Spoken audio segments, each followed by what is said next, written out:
Bruisers doing, back up to a more reasonable 69. The old grouch was next door at the practice facility right now, so she hummed to herself as she worked. "Nice top. Sexy," her coworker Jill said when she arrived a half-hour later. "It's new, right?" "Hmm?" Lauren said, not rising to the bait. The top was sexy. It was sleeveless, exposing her tanned shoulders. It was hot pink with a playful gather at the bust without actually showing cleavage. She didn't want to start off the new season with a tongue lashing from her father. "Have you seen him yet?" Jill asked. "Who?" she asked, playing dumb. She and Jill had sat side by side in this office for 8 years.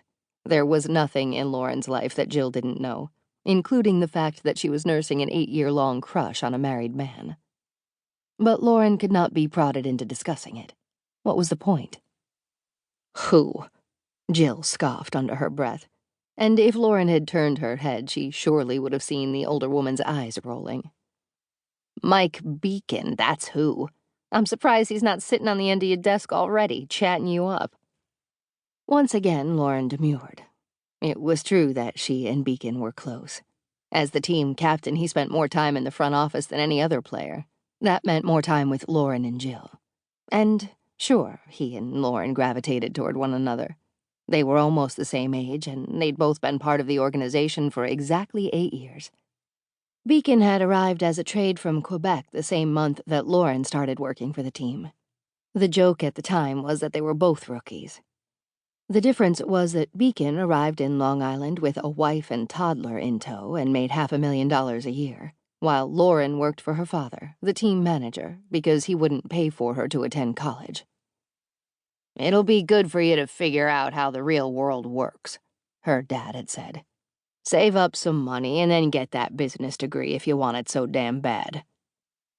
8 years later, and she was still taking 2 courses every fall, but none in the spring because playoffs season often made final exams impossible.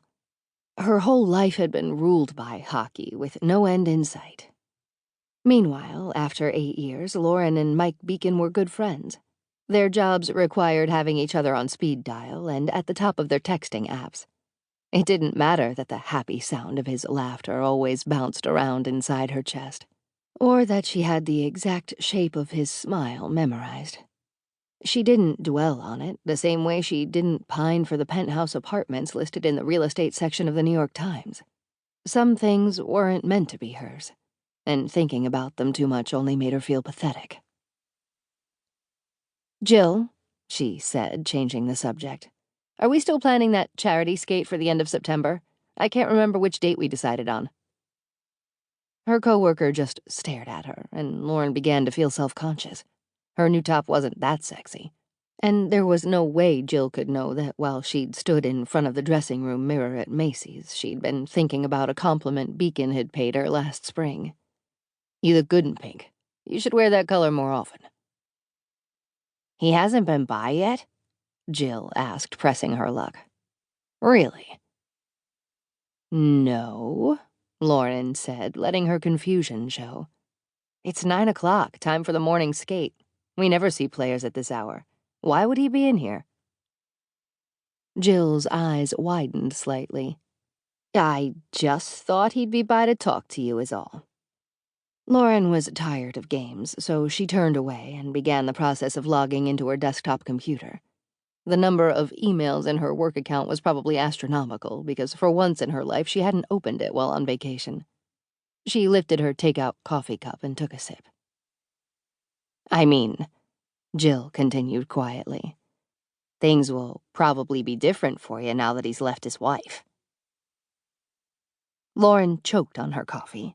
It hit the wrong spot in the back of her throat, and she coughed violently. "What?" she hacked, trying to get a breath of air down her constricting windpipe. "You didn't hear?" Jill looked very pleased with herself. "He caught her cheating with a tennis instructor. He moved out the same day. I heard he rented a house on the edge of Old Westbury." "Oh," Lauren managed, her eyes watering from both the coughing and from a sudden dizzy spell. "How sad," she said, and meant it. They had a cute 9-year-old.